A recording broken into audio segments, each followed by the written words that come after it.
Pierre Zandrovitch est tombé dans l'image quand il était petit. Pierre réalise ses premières vidéos amateurs à l'âge de 15 ans. Après un doc de sociaux, il se lance à plein temps dans la réalisation, créant en passage sa société de production. Tout ce qu'il tourne lui sert à financer les courts-métrages qu'il réalise. Il en totalise 4 aujourd'hui et n'a pas l'intention d'en rester là. Il vient nous présenter son petit dernier, Transfert. On y suit quelques heures de la vie de deux personnages très étranges. Voici maintenant un visage ayant multiplié les apparitions à la télé. Philippe Lefebvre se fait pourtant un nom au cinéma, notamment en participant à l'écriture des 2 premiers scénarios de Guillaume Canet, Mon idole et Ne le dis à personne, et en y interprétant des personnages remarqués. Dès lors, il continue à alterner écriture et jeu. On le voit alors dans OSS 117, L'homme de sa vie selon Charlie, ou plus récemment dans Pur Week-end. Philippe Lefebvre vient de passer derrière la caméra pour la première fois en réalisant Le Siffleur. Mais maintenant, Pierre, ça vous fait quoi de projeter votre court-métrage ?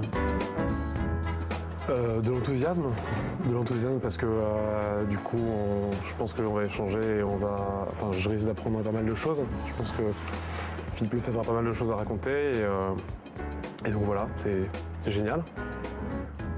Le court-métrage, qu'est-ce que ça évoque? Ça évoque moi personnellement, malheureusement, ça m'évoque pas plus que ça parce que j'en ai jamais fait et vraiment je regrette.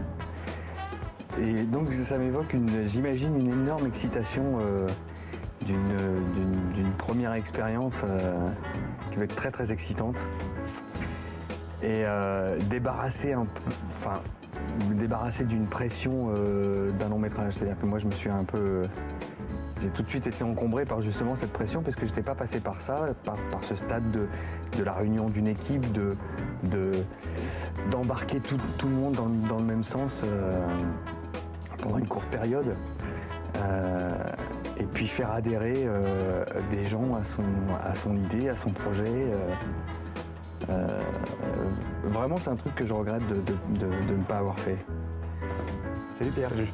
Enchanté Philippe. Enchanté. Alors donc, je vais te présenter Transfert, qui a été fait dans le cadre du 48 Heures Project. L'idée, c'est qu'on a plusieurs contraintes, notamment une phrase qu'il faut dire. En l'occurrence, la phrase là, c'est la crise. Il y a un objet qui est le bonnet de bain. Il y a un personnage qui s'appelle Thierry Bottac et qui est pilote de ligne. Et voilà, et tout ça en 48 heures. Voilà, donc on dort très peu. C'est très éprouvant, ouais. Mais voilà, c'est hyper intéressant à faire. Et voilà, donc on peut regarder ça maintenant. Eh ben allons-y.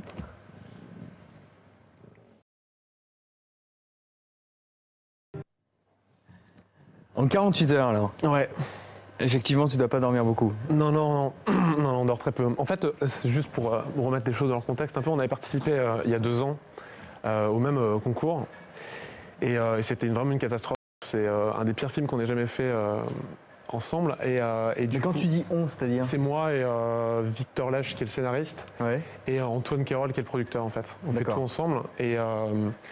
Et donc il y a 2 ans, on avait participé à ça et ça a été terrible. Et on a voulu remettre ça, mais en prenant plus de temps, en mettant plus les moyens, puis on avait acquis un peu d'expérience. Du coup, bon, voilà, ça s'est passé différemment. Et en fait, la leçon qu'on en a tirée, c'est qu'il faut passer plus de temps à l'écriture qu'à la technique, enfin au tournage ou au montage, que c'est là que ça se passe. Donc voilà. De toute façon, dans un défi comme ça, c'est-à-dire que l'écriture se fait aussi sur le tournage, j'imagine. Ouais, complètement. Tu n'as pas le temps de prendre un laps de temps pour l'écriture en te disant je suis complètement débarrassé de l'écriture et maintenant je m'attaque au tournage. J'imagine que c'est un work in progress constant jusqu'au montage. Ouais.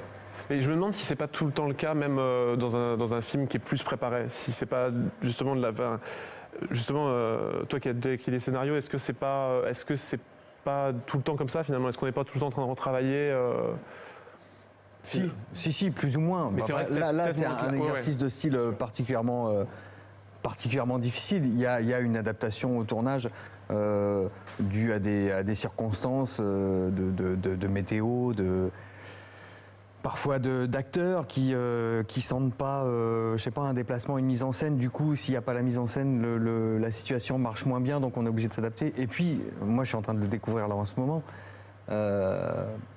C'est vraiment au montage qu'on réécrit beaucoup plus le film qu'au tournage. Clairement. Mais ce qui m'intéresse un peu moins dans les courts-métrages en général, justement, c'est d'être des mini-longs. Ouais. Voilà, oui. Avec un début, un développement, une fin. Et on oublie souvent de de retrouver dans le court-métrage ce qu'on y cherche, c'est-à-dire un travail sur la forme. Et là, je trouve qu'il y a un travail sur le son, par exemple, qui est super intéressant. C'est surtout par le son que tu recrées justement une âme d'un mec qui passe d'une âme qui passe de corps en corps. Beaucoup plus que sur l'image, je trouve. Ouais, c'est vrai. Mais en fait, le mixage a été fait en 1 heure. En studio, on a donc l'ingé son qui s'appelle Gabriel Guérin qui a mixé le film. Il a mixé ça en 1 heure et il a fait la musique, je crois, en 1 demi-heure. Et on était hyper impressionnés parce qu'il a rajouté vraiment des trucs, notamment à la fin quand le gamin se retourne. Ouais. On n'en a même pas parlé. Il a rajouté juste un petit son qui accentue vraiment le truc. Et globalement, c'est vrai que ouais, moi, ça m'a frappé au moment où il est sur la terrasse du café. On perd l'ambiance de la rue et on se retrouve vraiment en lui. Et c'est vraiment par des artifices comme ça qui sont souvent plus parlants qu'une image, je trouve. Et ça, je trouvais ça super intéressant. Et par rapport au... c'est toi qui as écrit le film que tu as réalisé, c'est toi qui l'as écrit? Oui, j'ai adapté un roman. D'accord. J'ai adapté un roman de Laurent Chalumeau. Oui, tout seul. D'accord. C'est la première fois que j'écrivais seul parce que c'était l'adaptation d'un roman, donc un univers qui était pas le mien. Et donc voilà, j'avais besoin pour faire mon premier film, de me l'approprier complètement. Bon, admettons, vous me kidnappez. Et après? Eh ben, il paie la rançon. 1 million d'euros. C'est de l'argent sale, tu vois, il va pas porter plainte. Ouais, et d'une, tu connais Jean-Patrick aussi bien que moi, il s'est pas dit qu'il paye. Et de deux, je vois pas pourquoi je m'emmerderais la vie pour 300 000. Parce que j'ai bien compris, on partage avec l'autre buse. Oh hein? Qu'est-ce que tu fais? C'est un peu plus de 300 000 euros quand même. C'est déjà ce que je touche, rien qu'en étant gentil avec lui. En revanche, ce qui m'a manqué sur mon film, c'est si le co-scénariste m'a pas manqué pendant l'écriture, il m'a manqué après. C'est-à-dire que j'ai l'impression que c'est la personne qui connaît aussi bien le film que toi. Quasiment la seule personne. Et donc ce petit ping-pong... moi, m'a manqué. C'est-à-dire que parfois, on a la tentation, après avoir vu 50 fois les images sur la table de montage, de se dire, ça, on s'en fout, on peut le couper. Ouais. Et voilà, il faut quelqu'un qui ait gardé cette fraîcheur de dire, rappelle-toi pourquoi on a écrit ça, pourquoi tu as tourné ça, c'était en référence à ceci ou à cela. Et je pense que c'est en ça qu'un co-scénariste est très important. Ouais. C'est juste qu'à la fin de la chaîne de fabrication, c'est la personne qui connaît le film aussi bien que toi. Ouais. Qui rappelle les enjeux. Qui rappelle les bases, les fondamentaux. C'est ton premier court-métrage? Non, c'est le 4e. D'accord. Là, on en a tourné 2 depuis, qu'on diffuse sur Internet. Là, il y en a un qui va sortir d'ici quelques jours, qui s'appelle Motus. Internet? Sur Internet, ouais, qui dure 4 minutes, qui est très court. Et puis un autre plus tard, qu'on a tourné à New York, qui s'appelle The Ferryman, et qui est un peu plus long, qui dure 15 minutes. Et voilà. Donc on en a d'autres jusqu'à ce qu'on fasse le long. C'est très prolifique. Et... hein. Ouais, on essaie de continuer.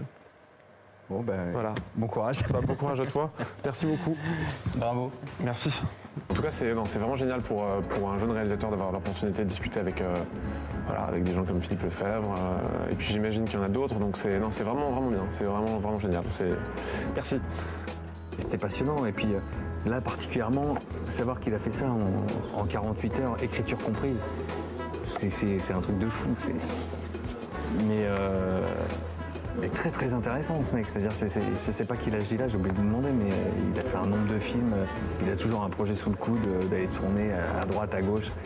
C'est un mec qui vit avec une caméra. C'est fascinant. Premier clap, c'est fini. On se retrouve la semaine prochaine. Allez, ciao.